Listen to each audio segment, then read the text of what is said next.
Assalamualaikum warahmatullahi wabarakatuh. Innal hamdalillah nahmaduhu wa nasta'inuhu wa nastaghfiruh wa na'udzu billahi min shururi anfusina wa min sayyiati a'malina. من يهده الله فلا مضل له ومن يضلل فلا هادي له. أشهد أن لا إله إلا الله وحده لا شريك له وأشهد أن محمدا عبده ورسوله لا نبي بعده. اللهم صل وسلم وبارك على محمد صلى الله عليه وعلى آله وصحبه وسلم أجمعين. يا أيها الذين آمنوا اتقوا الله حق تقاته ولا تموتن إلا وأنتم مسلمون. يا أيها الناس اتقوا ربكم الذي خلقكم من نفس واحدة وخلق منها زوجها وبث منهما رجالا كثيرا ونساء واتقوا الله الذي تساءلون به والأرحام إن الله كان عليكم رقيبا. يا أيها الذين آمنوا اتقوا الله وقولوا قولا سديدا يصلح لكم أعمالكم ويغفر لكم ذنوبكم ومن يطع الله ورسوله فقد فاز فوزا عظيما. Amma ba'd. Segala puji dan syukur teruntuk Allah Rabbul Jalil, Allah Tabaraka wa Ta'ala. Salawat dan salam teruntuk Rasulullah Sallallahu Alaihi Wasallam, seluruh keluarga, sahabat dan umatnya ila yaumil akhir.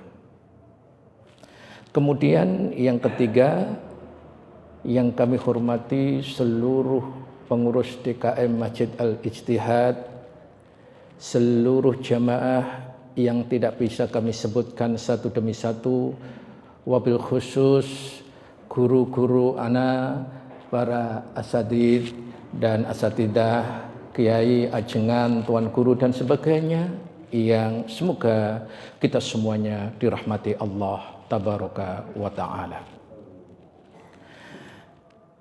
Materi pada hari ini adalah 3 landasan utama yang biasa disebut dengan al-usul salasah. Namun sebelum memasuki hal tersebut, Al-Fakir akan sampaikan dulu beberapa hal. Yang pertama yang ingin Anda sampaikan adalah fase kehidupan manusia. Agar persiapan kita jauh lebih baik, jauh lebih tepat, dan kita bisa insya Allah sampai tujuan yang kita kehendaki.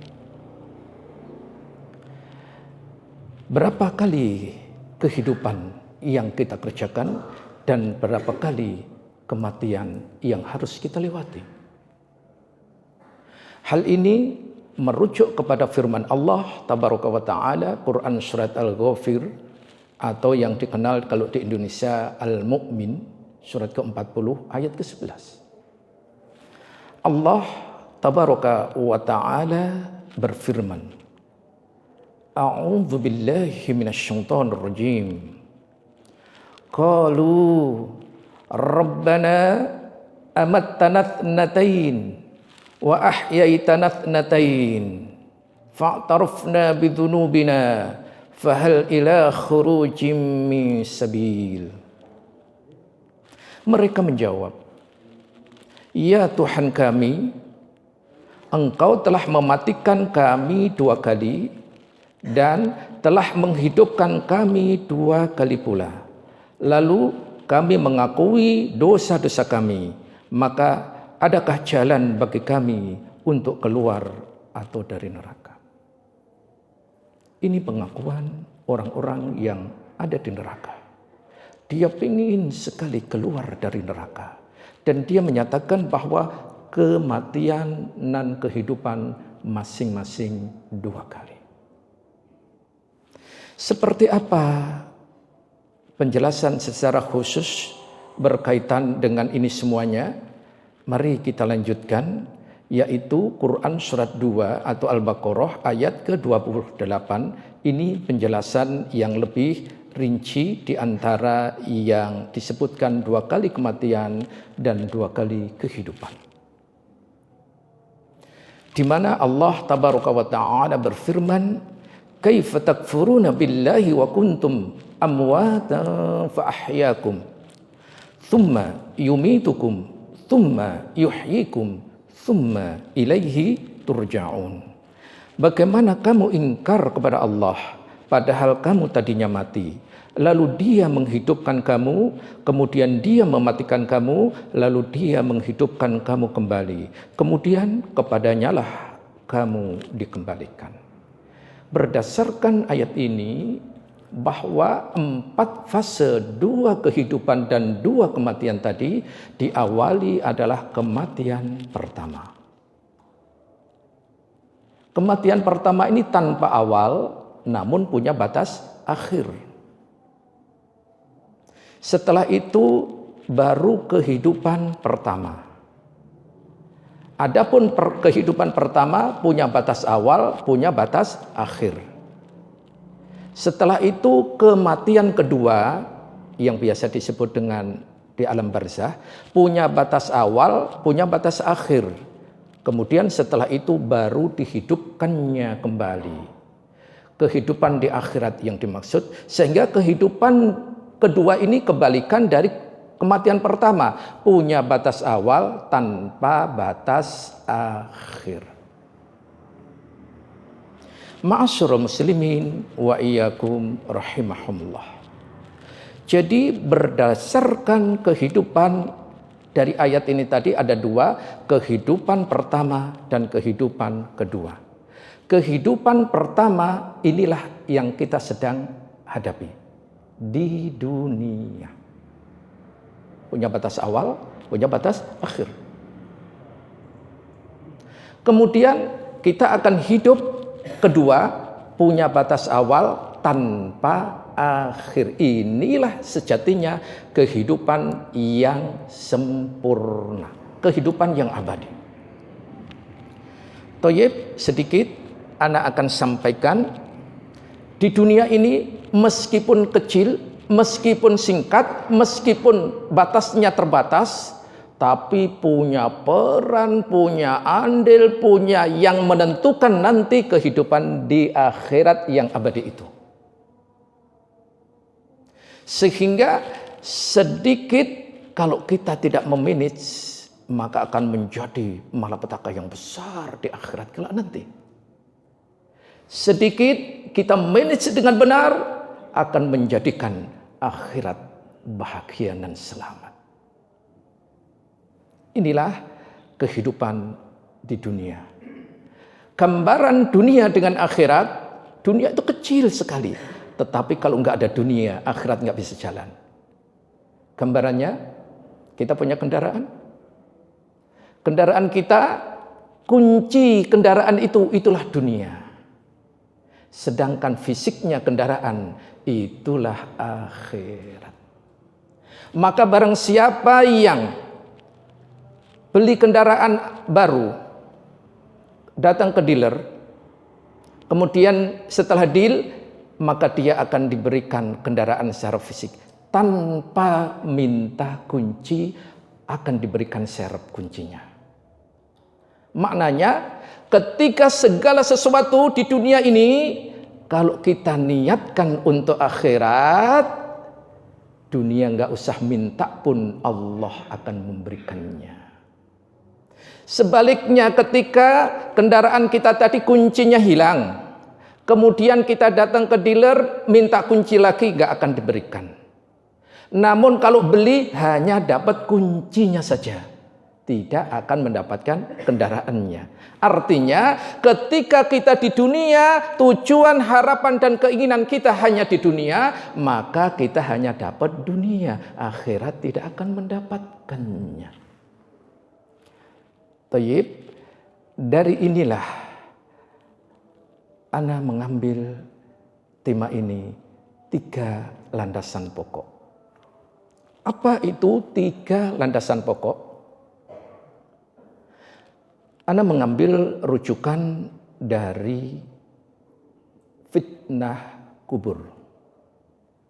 Manusia nanti setelah meninggal, yaitu kematian kedua di kubur, itu yang ada di kubur ada 3. Ada fitnah kubur, ada nikmat kubur, dan ada azab kubur. Fitnah kubur inilah, apabila kita bisa menjawab dengan benar, insya Allah akan mendapatkan nikmat kubur, dan di akhirat nanti akan insya Allah ditempatkan yang sangat ideal, yakni di surganya Allah. Apa itu? Inilah nanti yang disebut dengan usul salasah, 3 landasan utama. Apa itu? Di dalam sebuah hadis disebutkan, ketika hadis dari banyak riwayat ya, ana ngambil dari hadis riwayat Al-Bara bin Azib radhiyallahu an, ketika jenazah sudah dimasukkan ke liang lahat, maka dipersatukannya kembali ruh dengan jasadnya. Saat itulah datang malaikat Munkar dan Nankir menanyakan 3 hal. Apa itu 3 hal itu? Siapa Tuhanmu? Apa agamamu? Siapa nabimu?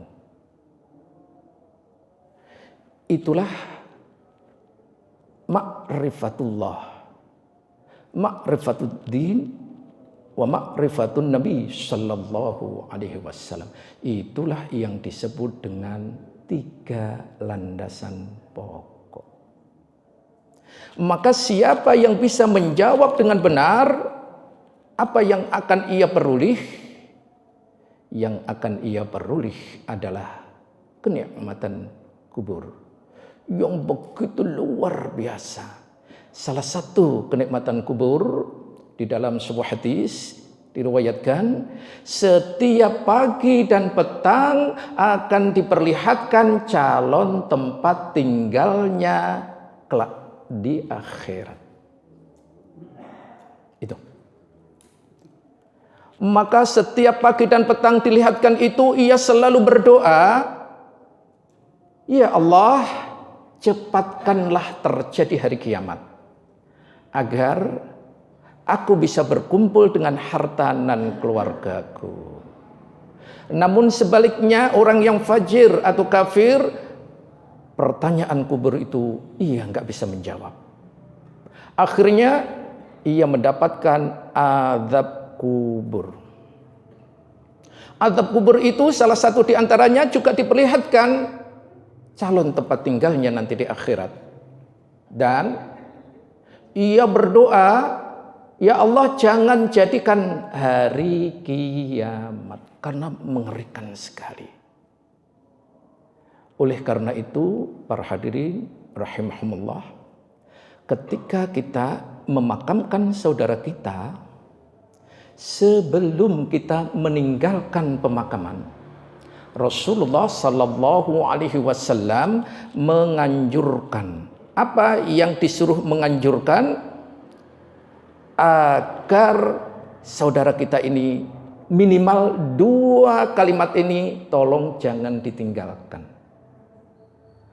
Apa itu? Allahumma ighfir lahu. Allahumma tsabbithu. Ya Allah, ampuni saudaraku ini.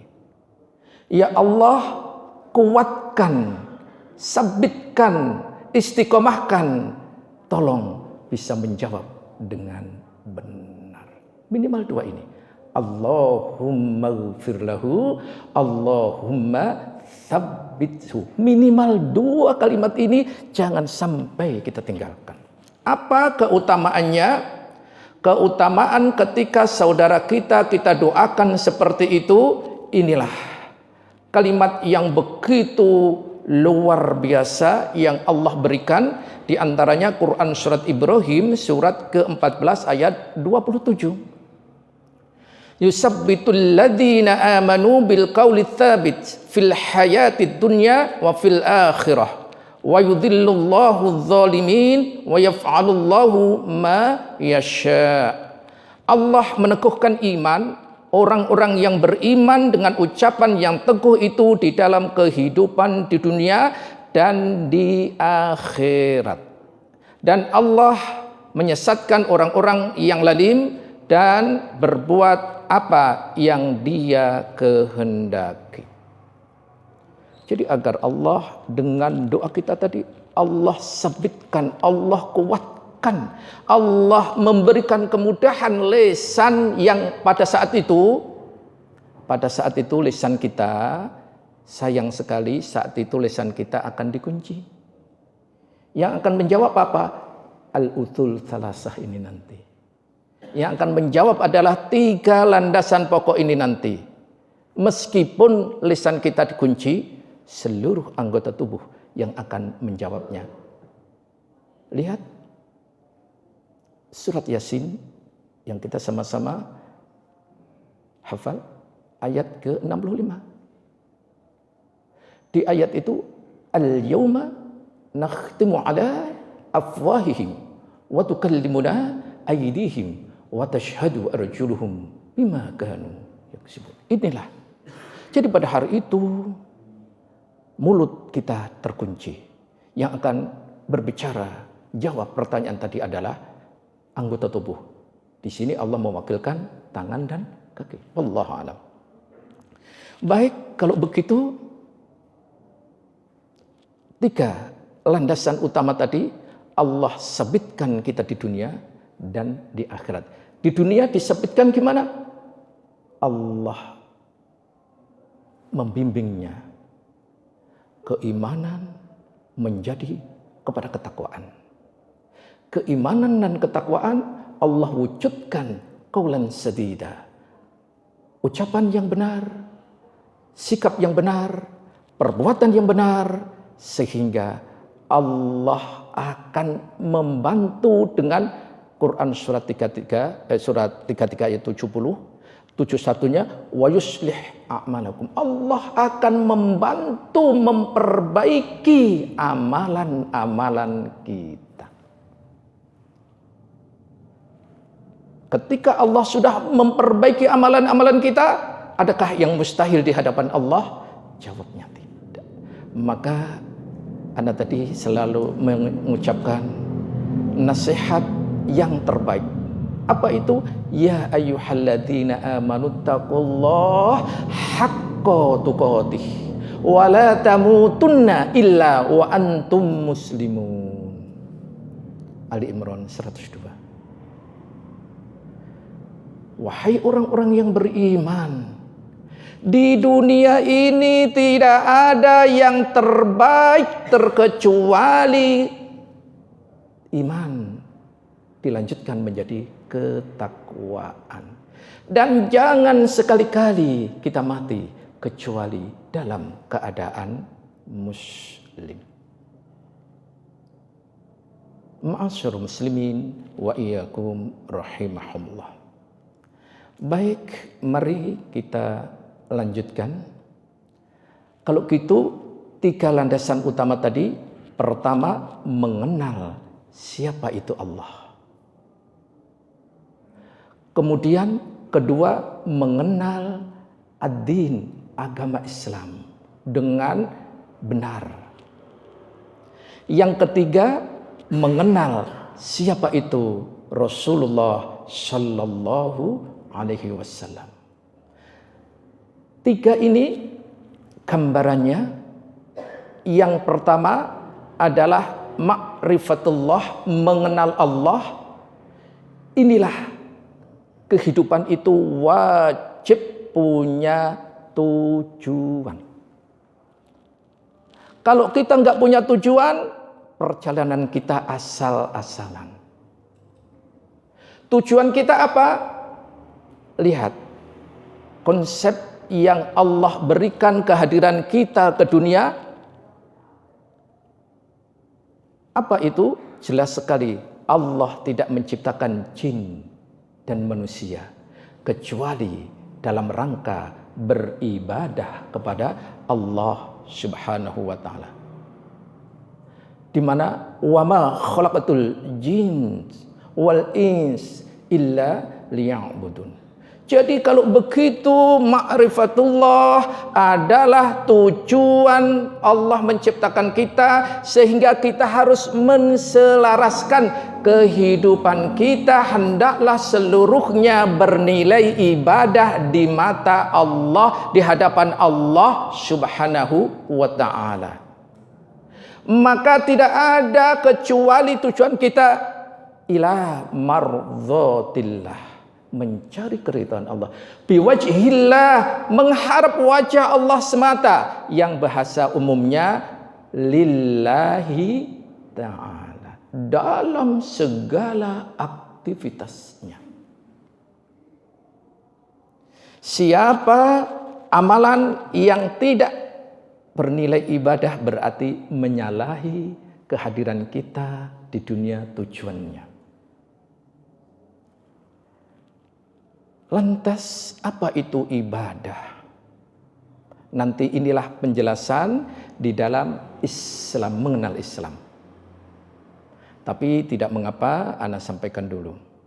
Baik, definisi ibadah itu luas sekali, yang banyak sekali. Ana hanya ngambil satu, insya Allah ini yang sangat lengkap. Yang namanya ibadah adalah sebutan yang mencakup seluruh apa yang mendatangkan cinta dan ridha dari Allah Tabaraka wa Ta'ala, baik berupa ucapan kita atau perbuatan yang zahir maupun yang batin. Inilah ibadah. Jadi kalau begitu, apapun yang mendatangkan cinta dan ridha dari Allah, baik ucapan maupun perbuatan, zahir maupun batin, berarti itu namanya ibadah. Jadi kalau gitu, apapun aktivitas kita, ayo kita niatkan, kita tujukan kepada Allah Subhanahu wa taala, agar nanti kita bisa menjawab dengan benar ketika di akhirat nanti, diawali di alam barzakh. Lantas bagaimana cara kita mengenal Allah Subhanahu wa ta'ala? Cara kita mengenal Allah ada dua cara. Yang pertama dengan ayat-ayat qauliyah atau firman Allah atau syar'iyah yang biasa disebut dengan Al-Quran. Jadi kita bisa mengenal Allah dengan firman-firmannya, dengan ayat Al-Quran. Karena di ayat Al-Quran nanti banyak sekali ayat yang menerangkan adanya Allah Tabaraka wa ta'ala. Fa'alam annahu la ilaha illallah. Ketahuilah, tiada ilah yang berhak diibadah dengan benar kecuali Allah Tabaraka wa ta'ala. Yang kedua dengan ayat kauniyah atau ciptaan Allah atau alam semesta ini. Misalkan Allah memberikan kita akal yang paling sempurna dibandingkan dengan makhluk. Guna untuk apa? Melihat, memahami seluruh kejadian-kejadian yang ada. Matahari setiap pagi terbit dari timur ke barat. Terus setelah itu ada siang, ada malam. Terus pergantian itu dengan rapi, nggak ada satupun yang bertabrakan. Planet-planet semuanya. Ini semuanya menunjukkan adanya Allah Tabaraka wa Ta'ala. Al-Fakir ambil satu ayat aja karena keterbatasan waktu. Wa min ayatihil lailu wan nahar wasyamsu wal qamar la tasjudu lisyamsi wala lil qamar wasjudu lillahi alladzi khalaqahunna in kuntum iyyahu ta'budun. Dan sebagian dan tanda-tanda kekuasaan Allah ialah adanya malam, adanya siang, matahari, dan bulan. Janganlah bersujud kepada matahari dan jangan pula kepada bulan. Tetapi bersujudlah kepada Allah yang menciptakannya. Jika kamu hanya kepadanya saja menyembah. Quran surat 41 ayat 37. Dari ayat ini aja luar biasa. Kita jelas jangan menyembah matahari dan jangan menyembah bulan, atau bahasa lainnya jangan menyembah kepada selain Allah. Sembahlah Allah semata. Itu. Kemudian yang lebih lengkap lagi, bagaimana cara agar kita bisa mengenal Allah. Kalau tadi cara mengenal Allah, sekarang bagaimana lebih mendetailnya cara mengenal Allah Tabaraka wa Ta'ala. Maka cara mengenal Allah Tabaraka wa Ta'ala ada 3 yang biasa disebut dengan tauhid atau yang disebut dengan akidah. Yang pertama adalah tauhid rububiyah. Apa itu tauhid rububiyah? Yakni mengesahkan Allah, menunggalkan Allah, hanya Allah yang bisa melakukannya. Hanya Allah yang bisa berbuat. Apa itu? Allah lah yang menciptakan. Allah pula yang menghidupkan. Allah pula yang mematikan. Allah juga yang memberi rizki. Allah yang mengatur seluruh alam semesta ini. Allah adalah Raja. Allah adalah Rabb semesta alam. Dan ini kita selalu mengucapkannya. Apa itu? Alhamdulillahi Rabbil Alamin. Segala puji bagimu ya Rabb, pengatur alam semesta ini. Ana ringkas banget, hanya satu dalil, tapi sudah menyeluruh. Kemudian yang kedua, tauhid uluhiyah. Apa itu tauhid uluhiyah? Tauhid uluhiyah mengesahkan perbuatan kita hanya tertuju kepada Allah Subhanahu wa Ta'ala. Kalau rububiyah tadi yang kita tauhidkan adalah perbuatan Allah. Sekarang kalau uluhiyah ini yang kita tauhidkan perbuatan seorang hamba hanya tertuju kepada Allah Subhanahu wa Ta'ala. Seperti berdoa, seperti berharap, seperti memohon, meminta, dan seterusnya. Maka inilah yang biasa disebut dengan tauhid ibadah. Seperti apa? semua tertuju kepada Allah tabaraka wa ta'ala, bukankah kita selalu membaca ketika iftitah wajjahtu wajhiya lilladzi fataras samawati wal ard hanifan musliman wa ma kana minal musyrikin. Surat Al-An'am ayat 79. Konsepnya siapa ini? Konsepnya Nabiullah Ibrahim alaihissalam. Jadi semua amalan-amalan yang dikerjakan hanya mengharap wajah Allah tabaraka wa ta'ala.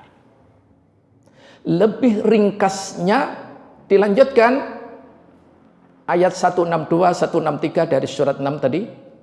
Dan kita selalu membaca juga ketika iftitah sebagiannya. Apa itu?